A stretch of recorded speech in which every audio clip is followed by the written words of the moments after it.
Si estás viendo este video, es porque la persona que te invitó a verlo quiere compartir algo muy importante contigo.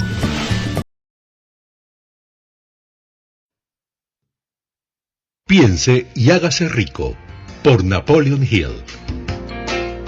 En este audiolibro se habla del secreto de cómo hacer dinero. Ha hecho fortunas para centenares de hombres extraordinariamente ricos a quienes he analizado de manera exhaustiva durante muchísimos años. El secreto me lo enseñó Andrew Carnegie hace más de medio siglo. El viejo escocés, sagaz y encantador, me lo dijo sin miramientos cuando apenas era yo un niño. Luego me miró detenidamente para ver si yo había comprendido todo el significado de lo que me acababa de decir. Al ver que yo había captado la idea, me preguntó si estaría dispuesto a pasarme 20 años o más preparándome para ofrecérselo al mundo, para evitar que las personas llevaran una vida de fracasos. Le respondí que sí, y con la ayuda del señor Carnegie he mantenido mi promesa. Este libro contiene ese secreto, puesto a prueba por centenares de personas de todas las clases sociales. Fue idea del señor Carnegie que esta fórmula mágica, que le proporcionó una inmensa fortuna, debía ponerse al alcance de la gente que no tiene tiempo para investigar cómo ganar dinero. Y fue su deseo que yo pusiera a prueba y demostrara la eficacia de la fórmula a través de la experiencia de todo tipo de personas. Él opinaba que si se enseñaba de forma adecuada, revolucionaría el sistema educativo al punto de que el tiempo que pasamos en la escuela se vería reducido a menos de la mitad. En el capítulo sobre la fe, usted escuchará la sorprendente historia de la organización de la gigantesca United States Steel Corporation, tal como fue concebida y llevada a cabo por uno de los jóvenes con quien el señor Carnegie demostró que su fórmula funcionaría con todo el que estuviera preparado para ella. Esta sola aplicación del secreto, ejecutada por Charles M. Schwab, le generó una fortuna de $600 millones y montones de oportunidades. Escuchará varios ejemplos sobre cómo el secreto cambió la vida de diferentes personas. El secreto al que me refiero se menciona decenas de veces a lo largo de este audiolibro. No se nombra directamente, ya que parece funcionar con más éxito cuando se descubre y se hace evidente, cuando quienes están preparados pueden captarlo en su búsqueda. Si usted está preparado para ponerlo en práctica, reconocerá este secreto al menos una vez en cada capítulo. Si usted ha estado desanimado o ha tenido que superar dificultades, si ha intentado y ha fracasado, si se ha visto disminuido por la enfermedad o por defectos físicos, la historia del descubrimiento de mi hijo y la aplicación de la fórmula Carnegie pueden demostrarle que en el desierto de la esperanza perdida existe el oasis que usted ha estado buscando.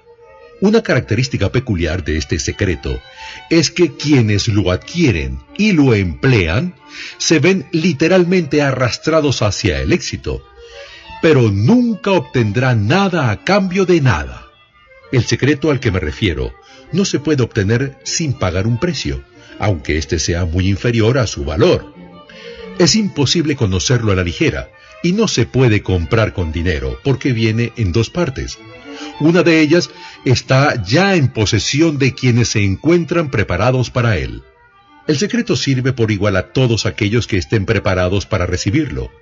La educación no tiene nada que ver con él. Mucho antes de que yo naciera, el secreto fue propiedad de Thomas Alva Edison, el cual lo utilizó de manera tan inteligente que llegó a ser el inventor más importante del mundo, aunque apenas tenía 3 meses de escolarización. El secreto fue transmitido a Edwin C. Barnes, un socio de Edison, que lo utilizó con tanta eficacia que, aunque solo ganaba unos $12,000 anuales, acumuló una gran fortuna y se retiró del mundo de los negocios cuando todavía era muy joven. Mientras llevaba a cabo una tarea de 20 años de investigación, con la que me había comprometido a instancias del señor Carnegie, analicé a centenares de hombres famosos, y muchos de ellos admitieron que habían acumulado su vasta fortuna mediante la ayuda del secreto de Carnegie. Entre estos hombres famosos se encontraban Henry Ford, Theodore Roosevelt, George Eastman, Charles M. Schwab, John Wanamaker, Woodrow Wilson, James J. Hill, Wilbur Wright, William Taft, William Jennings, John D. Rockefeller, Alexander Graham Bell, Thomas Alva Edison, John Patterson, Edwin C. Barnes y muchos otros. Estos nombres representan apenas una pequeña parte de los centenares de estadounidenses famosos cuyos logros, sean financieros o de otra índole, demuestran que quienes comprenden y aplican el secreto de Carnegie alcanzan posiciones elevadas en la vida.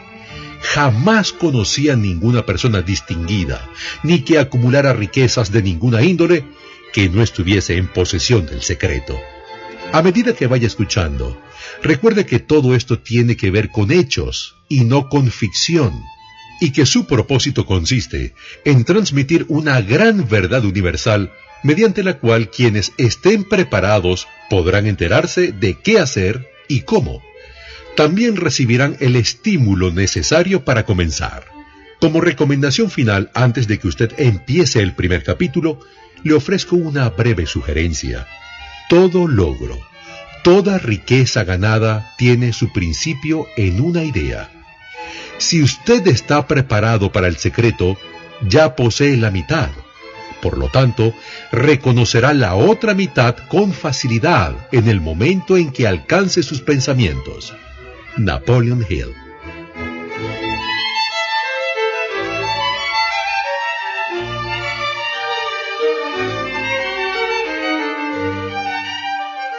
Capítulo 1. Introducción.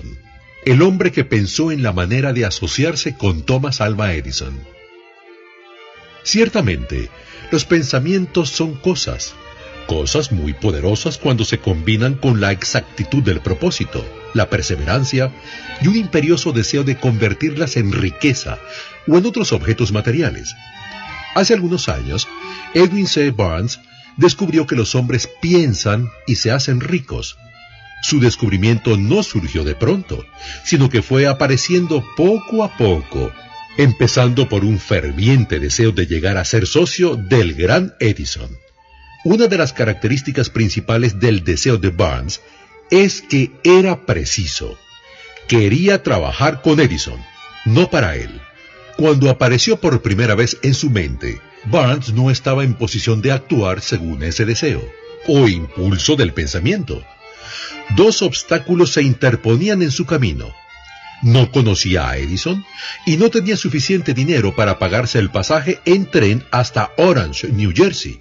Con eso la mayoría se hubiera desanimado, pero su deseo no era un deseo ordinario. Barnes no consiguió su asociación con Edison en su primera entrevista. Logró la oportunidad de trabajar en el despacho de Edison por un salario insignificante. Transcurrieron los meses, pero algo importante estaba sucediendo en los pensamientos de Barnes. Cada vez su deseo se hacía más intenso de convertirse en socio de Edison. Los psicólogos afirman que cuando uno está realmente preparado para algo, aparece. Barnes se hallaba listo para asociarse con Edison. Además, estaba decidido a lograrlo. Quizás el joven Barnes no lo sabía en aquel entonces, pero su determinación inconmovible, su perseverancia y firmeza para su único deseo, lo haría vencer todos los obstáculos y a darle la oportunidad que buscaba.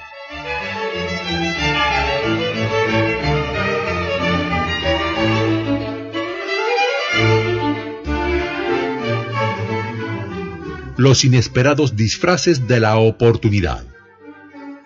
Cuando la oportunidad surgió, apareció de una forma diferente y desde una dirección distinta a la que Barnes esperaba.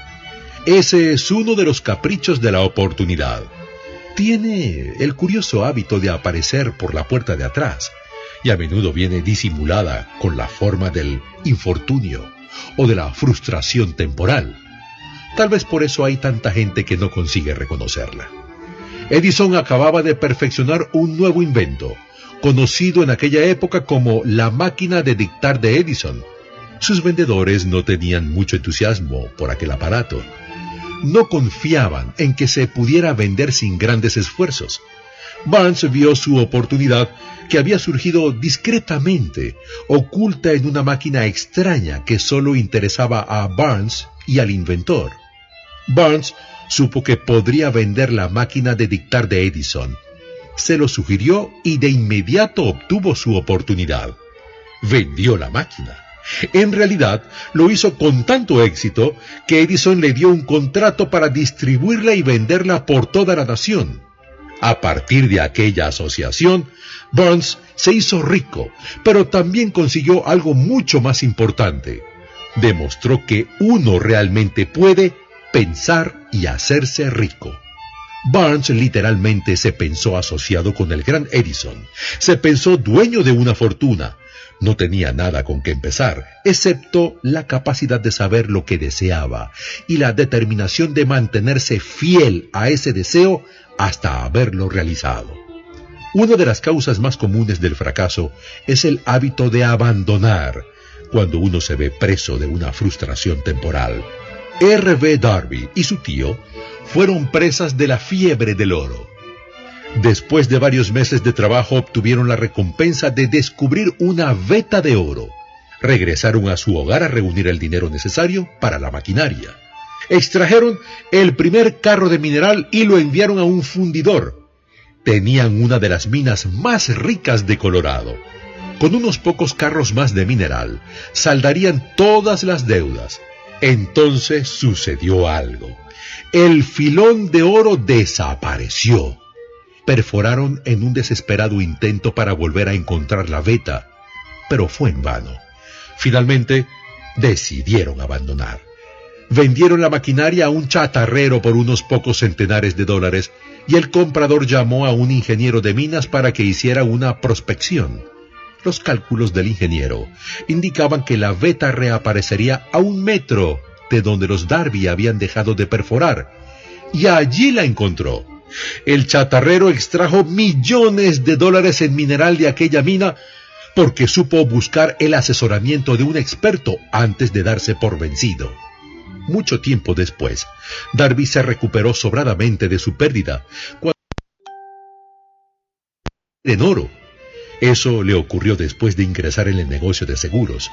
No olvidaba que había perdido una inmensa fortuna por dejar de intentar y aprovechó esa experiencia en el trabajo que había elegido, diciéndose a sí mismo: me detuve a 1 metro del oro, pero nunca me detendré porque me digan no.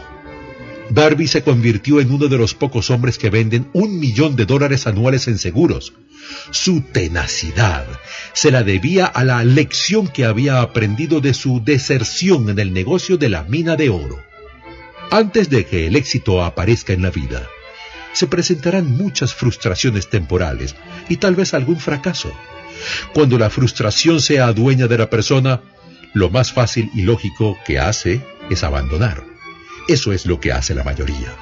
Más de 500 de los hombres más prósperos que han conocido los Estados Unidos me han dicho que sus mayores éxitos surgieron un paso más allá del punto en que la frustración se había apoderado de ellos. El fracaso nos hace tropezar cuando el éxito está casi a nuestro alcance.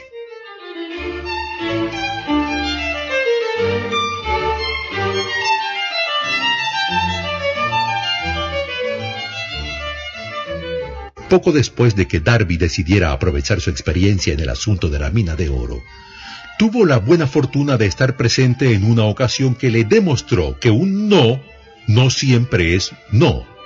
Una tarde, que ayudaba a su tío en su molino, se acercó una niña de color, hija de uno de los arrendatarios, y le dijo al tío: «Mi mamá dice que le mande 50 centavos».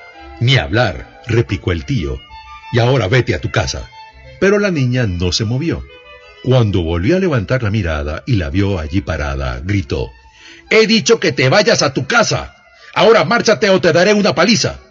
«Sí, señor», dijo la niña, pero siguió inmóvil. El tío empezó a acercarse a la niña con una expresión poco tranquilizadora. Darby contuvo el aliento. Estaba seguro de hallarse a punto de presenciar una paliza. La niña dio un rápido paso al frente, le miró a los ojos y gritó con todas sus fuerzas: «¡Mi mamá necesita esos 50 centavos!». El tío se detuvo, la miró unos instantes y luego se metió la mano en el bolsillo. Sacó $0.50 y se lo dio a la niña. Ella tomó el dinero y se fue. El tío se sentó en una caja mirando por la ventana, reflexionando, sorprendido ante la derrota que acababa de sufrir. Darby también se hallaba pensativo. Esa era la primera vez en su vida que había visto a una criatura de color dominar a un blanco adulto. ¿Cómo lo había hecho? ¿Qué le había ocurrido a su tío para que perdiera su ferocidad y se volviera tan dócil como un cordero? ¿Qué extraño poder había empleado esa niña para hacerse dueña de la situación? ¿Cuál fue el extraño poder que ayudó a esa niña? Esta experiencia puede hacerle volver sobre sus pasadas frustraciones o fracasos, para aportar alguna lección mediante la cual usted recupere todo lo que había perdido en su fracaso. Después de que Darby reflexionó sobre el poder que la niña de color había empleado, quizás sin saberlo, él repasó enseguida sus 30 años de experiencia en ventas de seguros y comprendió que su éxito en ese campo se debía en gran parte a la lección que había aprendido de la pequeña. Cada vez que un posible comprador trataba de deshacerse de mí sin comprar el seguro, yo visualizaba a la niña con sus ojazos desafiantes y pensaba: tengo que conseguir esta venta. Las mejores ventas que he hecho han sido a gente que me había dicho no. Esa experiencia me enseñó a seguir insistiendo sin que importasen las dificultades, y fue una lección que tuve que aprender antes de poder tener éxito en cualquier campo, decía Darby.